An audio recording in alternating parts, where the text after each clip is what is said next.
జాస్తి రమాదేవి గారి ఆత్మానుబంధాలు కథ. వారం రోజులుగా ఆలోచిస్తోంది అన్నపూర్ణమ్మ. తనకొచ్చిన ఆలోచన అమలుపరచమని ఇద్దరు కొడుకులతో సంప్రదించింది. కానీ వాళ్ళు పడనిచ్చేలా లేరు. ఎప్పటిలాగే జరిపిచ్చేద్దాం, నీదంతా చాదస్తాం అంటూ చిన్న కొడుకు రవిచంద్ర తను చెప్పిందాన్ని కొట్టిపారేశాడు. ఈ ఒక్కసారి తన మాట వినమని బతిమలాడుతోంది అన్నపూర్ణమ్మ. తల్లి అడిగింది పెద్ద కోరికేం కాదు, తీర్చగలిగిందే. కానీ దానికోసం బోలెడంత సమయం, డబ్బు వృధా అవుతాయి అని వాళ్ల అభిప్రాయం. అంత దూరం ఏం వెళ్ళగలం? వెళ్ళినా అక్కడ మన కోసం స్వాగతం పలికేవాళ్లు ఎవరున్నారట? వయసు మీద పడుతున్న కొద్దీ మీ అమ్మకి చాదస్తం ఎక్కువవుతుంది. తిని కూర్చుంటుంటే ఇలాంటి ఆలోచనలే వస్తాయి మరి అంటూ కోడళ్ళు ఆమెకి వినిపించేలాగే భర్తలకి స్టేట్మెంట్ ఇచ్చేశారు. అన్నపూర్ణమ్మ మదనపడిపోతోంది. తన కోరిక తీరదా అన్న దిగులు ఎక్కువైపోయింది. ఆవిడ వయస్సు తక్కువేమీ కాదు, 85 ఏళ్ళు. వచ్చే ఏటికి ఉంటుందో లేదో తెలీదు. ఎవరూ తోడులేనిదే కదల్లేని వృద్ధాప్యం. చాలా చిన్న కోరిక తనది అని ఆమె భావన. కానీ కొడుకులు ఆ కోరికను మన్నించేంత ఖాళీగా లేరు. డబ్బు ఖర్చు చెయ్యొచ్చు గాని కాలాన్ని ఖర్చు చేయటం ఇష్టం లేని వాళ్ళు, వ్యాపారాల్లో బిజీగా ఉన్నవాళ్ళు, 2 చేతులు సరిపోక ప్రయాసపడుతున్న వాళ్ళు. అన్నపూర్ణమ్మకి 2 కొడుకులు, రవిచంద్ర, రాధాకృష్ణ. వాళ్లకి 4 పిల్లలు. ఇప్పుడిప్పుడే వాళ్ళకి పిల్లలు తయారవుతున్నారు. ఆవిడ 4వ తరాన్ని చూసేసింది. పోనీ నాన్నమ్మ కోరిక వినొచ్చగా డాడ్? రవిచంద్ర కొడుకు తండ్రిని రిక్వెస్ట్ చేశాడు. ఎందుకంటే అతనికి నాన్నమ్మ కోరికలో ఎగ్జైట్మెంట్ ఉంది. వినడానికి అది చిన్న కోరికే గాని ఎంత ప్రయాస! ముసలావిడ్ని ఇక్కడి నుంచి అక్కడికి చేరేయటం ఎంత కష్టం! పైగా అన్నీ సమకూర్చుకోవాలంటే వారం ముందే ఇక్కడి పనులన్నీ వదులుకుని అందరం బయలుదేరాలి. అంత టైం వేస్ట్రా అని తీసిపడేశాడు రవిచంద్ర. పిల్లలందరూ నాన్నమ్మ తరఫునే వాదిస్తున్నారు. తన భర్త సంవత్సరీకం తన మెట్టినింట జరగాలని అన్నపూర్ణమ్మ ఆశపడుతోంది. ఆ ఊరును వదిలేసి చాలా ఏళ్లు గడిచిపోయాయి. ఎప్పుడైనా ఏదైనా ఫంక్షన్లు జరిగితే కొడుకుల్లో ఎవడో ఒకడు విసుక్కుంటూ వెళ్ళి వచ్చేవాడు తప్ప తల్లిని ఏనాడు తనతో రమ్మని అడిగింది లేదు. అన్నపూర్ణమ్మ వస్తానని అన్నది లేదు. దాదాపుగా తన భర్త రఘురామయ్య పుట్టిన ఊరు, తను మెట్టిన ఊరు ఒకటుందని అన్నపూర్ణమ్మ మరిచిపోయి చాలా కాలమైపోయింది. ఇన్నాళ్లకి ఎందుకో తెలీదు ఈ ఏడాది భర్త సంవత్సరీకం తను మెట్టిన ఊర్లో చెయ్యాలని కొడుకుల్ని ప్రాధేయపడింది. ఆవిడ కోరింది ఏ కోకో, ఏ పండో అయితే వెంటనే కొని తెచ్చిచ్చేవాళ్లు. కానీ తల్లి కోరింది అయ్యే పని కాదనేదే వాళ్ల విసుగంతా. మామగారు చనిపోయాక ఆస్తి పంపకాలు జరిగాయి. 2 అన్నదమ్ములు సమాన వాటాలేసుకున్నారు. రఘురామయ్య తన వాటాలు అమ్ముకున్నాడు, వ్యాపారంలో అడుగుపెట్టాడు. తమ్ముడు శ్రీనివాసరావు మాత్రం పాడి పంటలు, పొలాలు అంటూ ఊళ్ళోనే ఉండిపోయాడు. ముసలి తల్లి ఆలనా పాలనా తమ్ముడే చూసుకుంటున్నాడు కాబట్టి ఇంటిని ప్రస్తుతానికి తమ్ముడికే వదిలేశాడు రఘురామయ్య. కొన్నాళ్ల తర్వాత తల్లి కాలం చేసింది. కర్మకండ తాలూకు ఖర్చులు తమ్ముడు పెట్టుకుంటున్నా రఘురామయ్య కించిత్ కూడా అందులో తలదూర్చలేదు. తల్లివాడికి ఏదో ఇచ్చే ఉంటుంది అని రఘురామయ్య లోపలి అభిప్రాయం. అన్నపూర్ణమ్మ ఎప్పుడూ భర్తనే అనుసరించేది తప్ప ఇది తప్పు, ఇది ఒప్పు అని ఆలోచించేది కాదు. తల్లి లేదు కాబట్టి ఇంటిని కూడా వాటాలు వెయ్యాలన్నాడు రఘురామయ్య. శ్రీనివాసరావు ఘర్షణ పడ్డాడు. పెద్ద మనుషులు పరిష్కారంగా రఘురామయ్యకి కొంత డబ్బు ఇచ్చి ఇల్లు శ్రీనివాసరావుని ఉంచుకోమని చెప్పడంతో ఆ సమస్య అక్కడితో తెగిపోయింది. నాదే అని చెప్పుకోవడానికి ఇక రఘురామయ్యకి సొంత ఊర్లో ఏం లేదని తేల్చారు. ఆనాటితో ఊరితోనే కాదు, తన తమ్ముడి కుటుంబంతో కూడా అనుబంధం లేకుండా పోయింది. అందుకు రఘురామయ్య ఏనాడూ చింతించలేదు. పిల్లలకి అన్నపూర్ణమ్మకి కూడా ఎలాంటి సెంటిమెంట్సు లేవు. ఊళ్ళో ఉన్నంతసేపు తోటికోడళ్ళు ఎప్పుడూ సఖ్యతగా ఉన్నదీ లేదు. పిల్లి మీద ఎలక మీద పెట్టి చాడీలు వంక పెట్టి దెప్పి పొడుపు మాటలు మాట్లాడుకుంటుంటే అవన్నీ విని అత్తగారు బాధపడేది. తోడికోడళ్ళు అంటే అక్క చెల్లెళ్ళలా ఉండాలి గాని ఇలా కీచులాడుకోవడం ఏంటర్రా? అన్నదమ్ములు ఎలాగూ కలిసి ఉండడం లేదు. కనీసం మీరైనా సఖ్యతగా ఉండి వాటిని సర్దుబాటు చేస్తారేమో అనుకుంటే ముందు నుయ్యి వెనగ్గొయ్యి అన్నట్టు మీరు కూడా ఇలా నన్ను ఇరకాటంలో పెట్టేయటం ఇదేమన్నా బాగుందా? పలానా వాళ్ళ కోడళ్ళు ఇలాగా అని చెప్పుకోరా ఎవరన్నా అని బాధపడుతుండేది అత్తగారు. పెద్దల దగ్గర నుంచి పిల్లల వరకు, కూర దగ్గర నుంచి పొలం వరకు అన్ని విషయాల్లోనూ తోడికోడళ్ళు అన్నపూర్ణ దమయంతి మధ్య దెప్పిపొడుపులే. ఆడవాళ్ల గొడవ పెద్దదైపోవడంతో అన్నదమ్ములమనే విషయం, కలిసి పెరిగామన్న విషయం, ఒకే తల్లి గర్భంలో ఊపిరి పోసుకుని బయటికొచ్చామనే విషయాలే మర్చిపోయి రఘురామయ్య, శ్రీనివాసరావు ఒకరి మీద మరొకరు కలబడేవాళ్లు. దానికి తోడికోడళ్ళు అగ్నికి అజ్యం పోసి రెచ్చగొట్టేవాళ్లు. యుద్ధంలో శత్రువుల మధ్యనన్నా ఓ రాజనీతి ఉంటుంది గాని అన్నదమ్ముల మధ్య అది కానరావడం లేదంటూ ఊళ్ళో వాళ్ళని విడదీసేవాళ్లు. తండ్రి ఉన్నా ఏం చెయ్యలేక థూ కుక్కల్లారా అని ఉమ్మి లోనికి వెళ్ళిపోయేవాడు. అన్నపూర్ణ దమయంతిని, దమయంతి అన్నపూర్ణని శాపనార్థాలు పెట్టుకొని రోజంటూ ఉండేది కాదు. అలాగే పిల్లల్లో కూడా సఖ్యత ఉండేది కాదు. మాది మీది అనే వేర్పాటువాదం పెరిగిపోయింది. ముసలాయన చనిపోగానే ఆ ఊరితోనూ అక్కడి బంధాలతోనూ అవసరం లేదంటూ సంబంధాలు తెంచుకున్నారు రఘురామయ్య, అన్నపూర్ణ. పెద్దల బాటలోనే అన్నట్టుగా వాళ్ల పిల్లలు కూడాను. ఇన్నేళ్లు గడిచిపోయిన తర్వాత తల్లి ఇప్పుడెందుకు సొంత ఊళ్ళో, అందునా తమదంటూ చిన్న గుడిసె కూడా లేని చోట తండ్రి సంవత్సరీకం జరగాలని ఇంతగా ఇప్పుడు పట్టుపట్టడం ఏమిటో కొడుకులిద్దరికీ అంతుపట్టడం లేదు. చిన్నాన్న చనిపోయాడని తెలిసినా అమ్మ కదిలి వెళ్ళలేదు. తామేదో ఫార్మాలిటీ కోసం అన్నట్టుగా వెళ్ళి వచ్చేశారు. మళ్ళీ వాళ్ళని ఇప్పటి వరకు పలకరించిందీ లేదు, అటువైపు తొంగి చూసిందీ లేదు. వాళ్ళు తమని పూసుకుని తిరిగిందీ లేదు. ఇప్పుడు ఏం ఉందని ఆ ఊరు వెళ్ళి ఎవరి పంచలో ఉండి ఆ కార్యక్రమం జరిపించాలని అమ్మ ఆలోచిస్తోంది. రామకృష్ణ ఒకటే చిరుబురులాడుతున్నాడు. కొడుకులు ఇద్దరూ ఎంత నచ్చ చెప్పినా అన్నపూర్ణమ్మ పట్టిన పట్టు విడవలేదు. పైగా నిరాహార దీక్ష మొదలుపెట్టింది. ఎంతైనా కన్నతల్లి కదా, ఎప్పుడు తమతోటిదే లోకం అన్నట్టు కాలం గడిపింది ఆవిడ. అలాంటి ఆవిడ ఆఖరి రోజుల్లో ఇలా పస్తులతో ఉంటే చూస్తూ పట్టనట్టు ఉండడం కొడుకులుగా ధర్మం కాదు కాబట్టి చివరికి అన్నదమ్ములిద్దరూ దిగివచ్చారు. అమ్మ కోరిక ప్రకారం సీతారామపురం వెళ్లడానికి నిర్ణయించుకున్నారు. భార్య మాలత్తో రామకృష్ణ ఆ విషయమే చెప్పాడు. కాసేపు సిరుబురులాడింది మాలతి. చివరకు మీ అన్నదమ్ములిద్దరూ ఇంతే, తల్లి మాట జవదాటరు. మెమెంటోస్ ఇచ్చి ఫొటోస్ తీసి ఫ్రేమ్ కట్టించి పూజించొచ్చు మీ ఇద్దరిని అంటూ చిరాగ్గా మొహం పెట్టింది. తర్వాత ఫ్రేమ్ కట్టించి పూజిద్దురుగాని ముందు ప్రయాణానికి కావలసినవి సర్దుకోండి. అక్కడ మన కోసం ఏర్పాట్లు చేసేవాళ్ళెవరూ ఉండరు.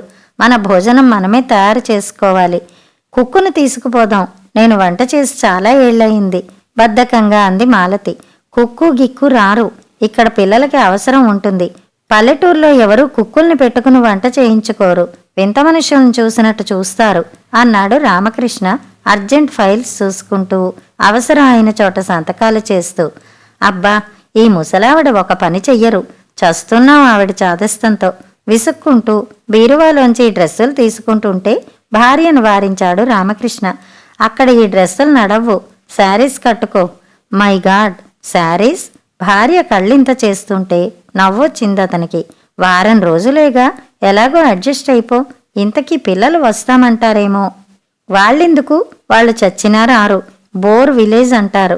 అక్కడ వెదర్ పడదు వాళ్ళకి. లేనిపోని డిసీజెస్. అందులోనూ ఇక్కడ పుట్టి పెరిగిన వాళ్ళు. అక్కడ ఏముందని వస్తారు? అయినా వాళ్ళకి ఓ మాట చెప్పడం మంచిది. చెప్పలేదని ఫీల్ అవుతారేమో అంటూ సెల్ తీసుకుని కొడుకు కోడలికి, కూతురు అల్లుడికి మెసేజెస్ పాస్ చేశాడు రామకృష్ణ. రవిచంద్ర చెప్పింది విని అంతెత్తున లేచింది అతని భార్య భారతి. ఆమెకి సుతరాము ఆ పేడవాసన కొట్టే పల్లెటూరుకు వెళ్లడం ఇష్టం లేదు. మహిళా మండలి వైస్ ప్రెసిడెంట్గా అందరూ కలిసి ఏదైనా పల్లెటూరు శ్రమదానం పేరుతో క్యాంప్ వెళ్ళినప్పుడు కేవలం పేపర్లో ఫొటోస్ వచ్చాయని అతి కష్టం మీద వంగి కాస్త శ్రమ పడుతుంది తప్ప ఆవిడకి ఏమీ చిత్తశుద్ధి లేదు. ఇంటికి వచ్చాక డెటాల్ వాటర్తో స్నానం చేసి చేతులు 10 సార్లు వాష్ చేసుకుంటుంది. అప్పటికి గాని ఆవిడికి సాటిస్ఫాక్షన్ కలగదు. స్పూను ఫోర్కు అంటూ హడావిడి చేస్తుంది.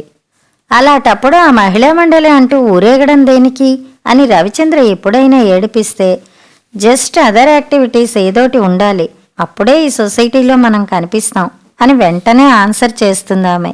సొంత ఊరు బయలుదేరాలని భర్త చెప్పగానే నీరసం వచ్చేసింది. No arguments. భర్త వినడు. జస్ట్ ఇప్పటికిప్పుడు అంటే ఎలా అడ్జస్ట్మెంట్ చేసుకోవాలి? నాకు చాలా పనులున్నాయి. మాలతి అక్క ఉందిగా, బావ, మీరు, అత్తగారు ఎలాగో ఉంటారుగా, చాలండి, నన్ను వదిలేయండి అంది భారతి. అదేం కుదరదు భారతి, అక్కడ వారం రోజులు ఉండాల్సి రావచ్చు. వదిన ఒక్కరితే పనులు ఎలా చేసుకోగలదు? ఇద్దరు కోడళ్ళు లేకపోతే ఎలా కుదురుతుంది? అసలే ఆ ఊళ్ళో చాదస్తాలు ఎక్కువ. అవునవును, మిమ్మల్ని అందరినీ చూస్తుంటేనే తెలుస్తోంది. నేను బ్యూటీ పార్లర్కి వెళ్ళాలి. అందుకు కనీసం 2 రోజులన్నా నాకు టైం కావాలి. నా హెయిర్కి మసాజ్ కావాలి. లేదంటే మనం వెళుతున్నది మిస్ ఇండియా కాంపిటీషన్కి కాదు గాని పిల్లలందరికీ చెప్పి కావలసినవన్నీ సర్దుకోండి. తెల్లవారుజామునే బయలుదేరుతున్నాం. పిల్లలా? వాళ్ళెందుకు? స్కూల్స్ పోతాయి. చిన్నబాబుకి చంటి పిల్లాడు. ఎలా కుదురుతుంది? నిరసన్ని అణుచుకోలేకపోతోంది భారతి. కుదిరితే రాత్రికి రాత్రి అత్తగారిని హత్య చేయాలన్నంత కోపం లోపల తన్నుకొస్తోంది.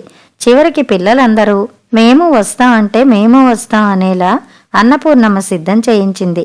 తన బలగాన్ని అక్కడందరికీ చూపించాలని కాబోలు. పిచ్చి అమ్మ అనుకున్నారు కొడుకులు. 4 కార్లలో తెల్లవారుజామునే బయలుదేరారు అందరూ. అప్పుడే హిమవంతుడు సెలవు తీసుకుంటూ వెలుగు వాకిట్లోంచి తప్పుకున్నాడు.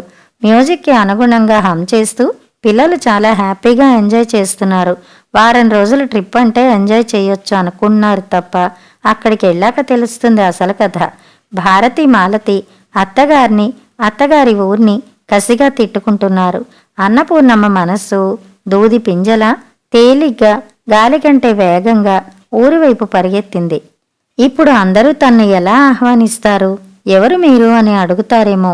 ఇంకా ఇక్కడ ఏం మిగిల్చావని వచ్చావమ్మా అని అడుగుతారేమో.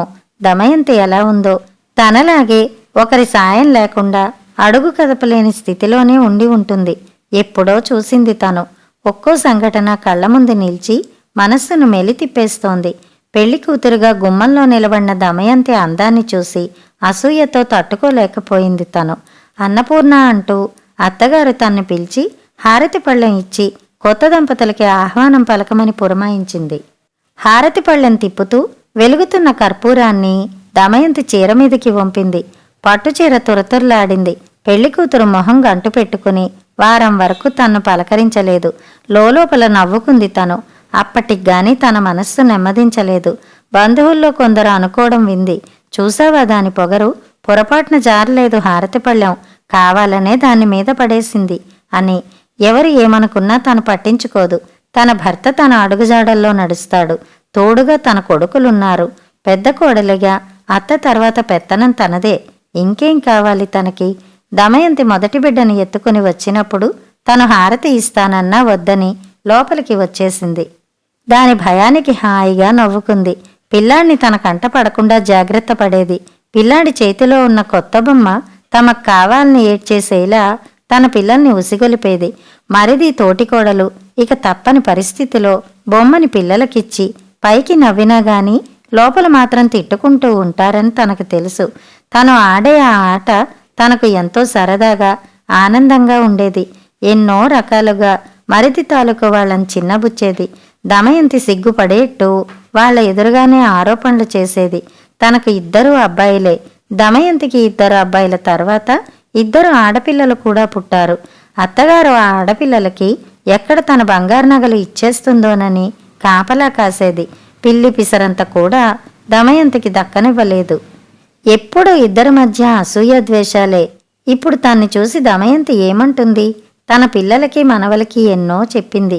తనని తన పిల్లల్ని ఇప్పుడు వాళ్ళందరూ ఎంతగా ద్వేషిస్తున్నారో.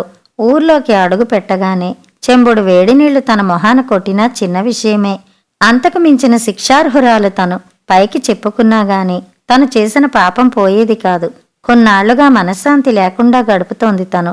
డబ్బు సుఖాలు ఏవీ పనిచేయటం లేదు. అంతకు మించి ఏదో తపన రాచపుండులా సలిపేస్తోంది. ఒక్కసారి ఊరికి వెళ్ళి దమయంతిని పిల్లల్ని చూడాలనిపిస్తోంది. అందరూ ఎంతగా కాదన్నా సరే. ఇన్నాళ్ల తర్వాత తను మెట్టినింటికి. అమ్మా, కాసేపు ఎక్కడైనా ఆగుదామా? రామకృష్ణ అడిగాడు.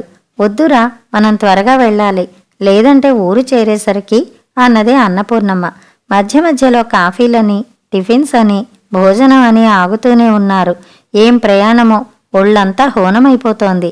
ఇప్పుడెళ్ళి వంట వార్పు అంటే మా వల్ల కాదు అంటూ ఆడవాళ్లు గొణుగుతున్నారు. పిల్లలు మాత్రం ఎంజాయ్ చేస్తున్నారు. సీతారాంపురం చేరేసరికి సాయం సమయం కావస్తోంది.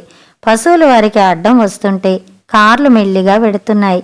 అన్ని పశువుల్ని ఎప్పుడూ చూడకపోవడంతో పిల్లలు కేకలు వేస్తూ అల్లరి చేస్తున్నారు. ఊరు దగ్గరయ్యే కొద్దీ పచ్చని పొలాలు దారికి అటూ ఇటూ 100 ఎకరాలు స్వాగతిస్తున్నాయి.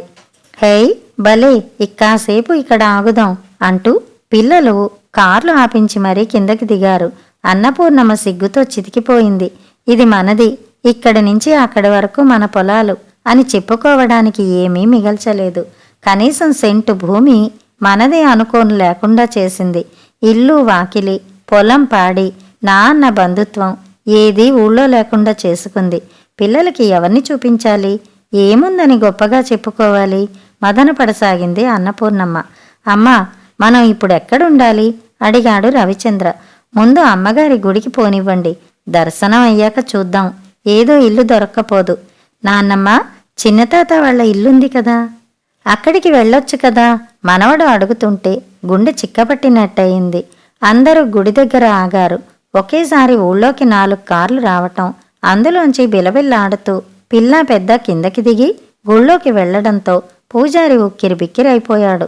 పరిగెత్తుకొచ్చాడు.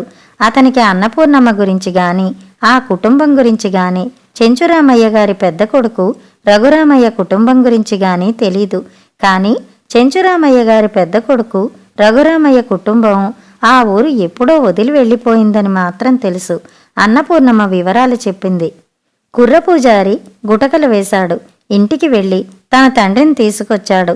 పాత ముఖాలు కనిపించడంతో గబగబా క్షేమ సమాచారాలు అడిగి తెలుసుకున్నాడు ఆయన. ఈ వార్త ఊరంతా తెలిసి ఒక్కొక్కళ్ళు వచ్చి పలకరించిపోతున్నారు. పిల్లలు వింతగా చూస్తున్నారు. నాన్నమ్మ, ఈ ఊళ్ళో ఇంతమందికి మనం తెలుసా? నీకు చాలామంది ఫ్రెండ్స్ ఉన్నారు కదా, మరి మనం ఎప్పుడు ఇక్కడ మన ఇంటికి రాలేదేంటి అని పిల్లలు అడుగుతుంటే అన్నపూర్ణమ్మ జవాబు దొరక్క తలంచుకుంది. వచ్చిన వాళ్ళందరూ మా ఇంటికి రండి, మా ఇంటికి రండి అని ఆహ్వానిస్తున్నారు. అయిన వాళ్ళు మాత్రం రాలేదని అన్నపూర్ణమ్మ మనసు కొట్టుకులాడుతోంది. చీకటి పడుతోంది. ఎక్కడో ఒకచోట తలదాచుకోవలసిందేగా. పెద్దమ్మ ఆ పిలుపుకు గుండె గొంతులోకొచ్చి కొట్టుకుంది. 2 చేతులు వచ్చి ఆమె చేతుల్ని తాకాయి. ఇదేంటి పెద్దమ్మ, ఇంటికి రాకుండా ఇక్కడేం చేస్తున్నారు? అందరూ పదండి, మన ఇంటికెడదాం అన్నాడు కృష్ణ. వాడు తన మరిది కొడుకు, దమయంతి పెద్ద కొడుకు. వాడి కాలు చూసిన అన్నపూర్ణమ్మ మనసు పశ్చాత్తాపంతో పరితపించిపోయింది.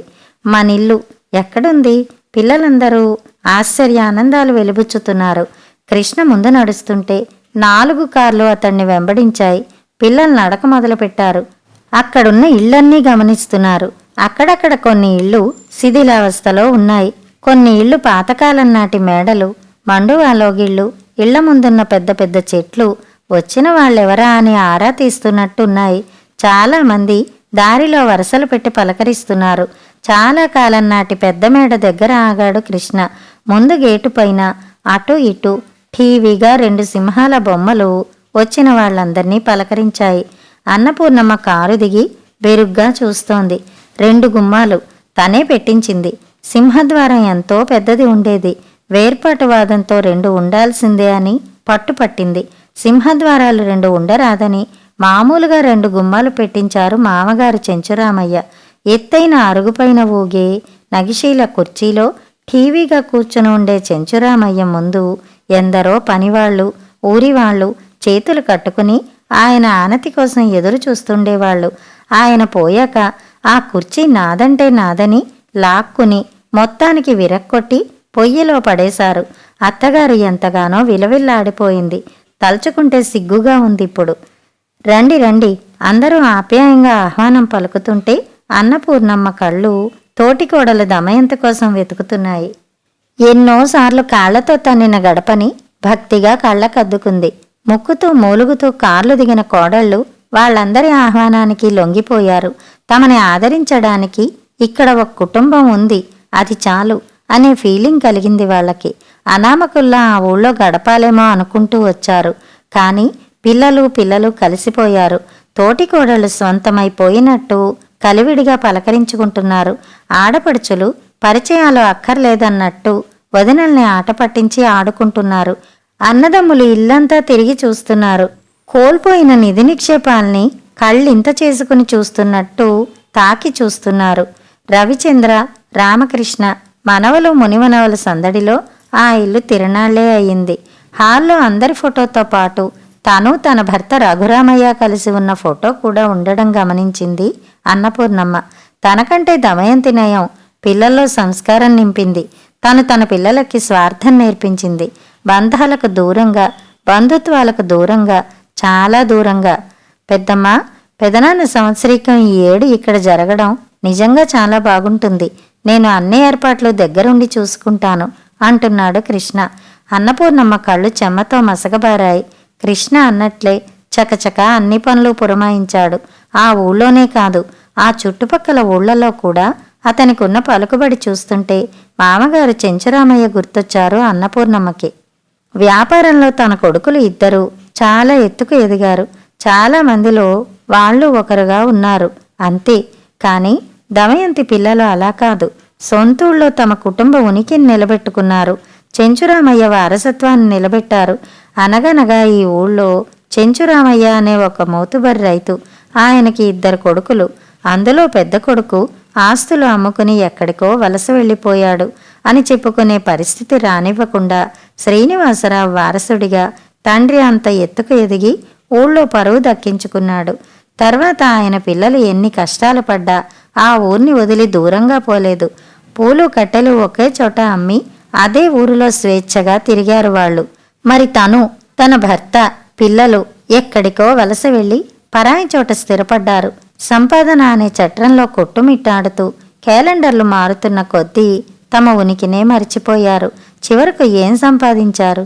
పేరు, ప్రతిష్ట, డబ్బు, సుఖం అన్నీ ఉన్నా ఇది నా పుట్టిన ఊరు, నా సొంత ఊరు అని గట్టిగా చెప్పుకోలేని సంశయం.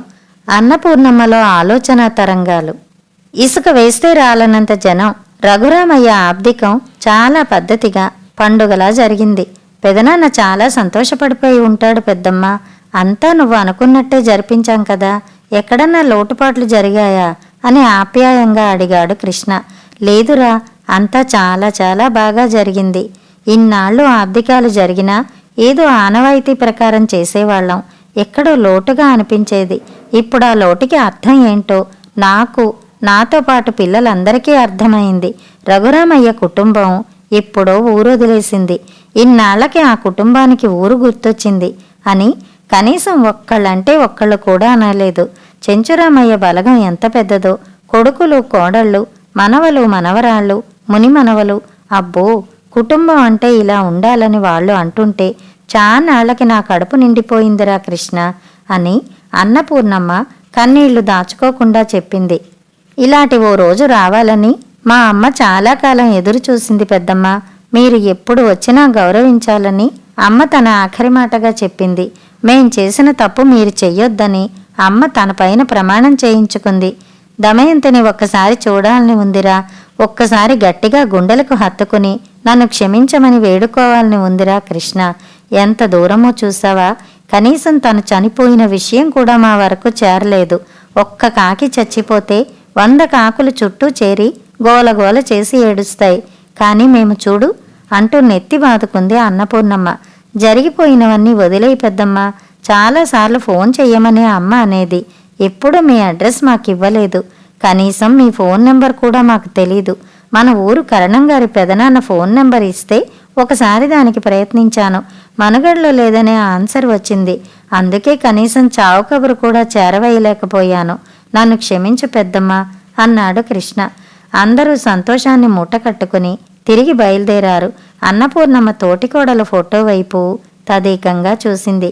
దమయంతి, నన్ను క్షమించు. నేను చేసిన తప్పును అప్పుడు కప్పిపుచ్చుకున్నా. ఇప్పుడు కృష్ణ అవిటివాడిలా తిరుగుతుంటే చూస్తూ భరించలేకపోతున్నాను. అసూయతో కోడివైపు కర్ర విసురుతున్నాననే అబద్ధం చెప్పి నీ కొడుకు కాలికే దాన్ని గురిపెట్టాను. ఈ పాపం నన్ను ఆనాటి నుంచి వెంబడిస్తూనే ఉంది. నేను పాపాత్మురాల్ని దమయంతి. వాడు ఆప్యాయంగా పెద్దమ్మ పెద్దమ్మ అని నా వెంట తిరుగుతుంటే నేను చేసిన పాపం తాలూకు ప్రతిఫలం నన్ను వెంబడిస్తున్నట్టుంది. అంతరంగంలో తీవ్ర మనోవేదన అనుభవిస్తోంది అన్నపూర్ణమ్మ. అమ్మా, ఇంక బయలుదేరుదామా? కొడుకులు తల్లి చేతిలో అందుకున్నారు.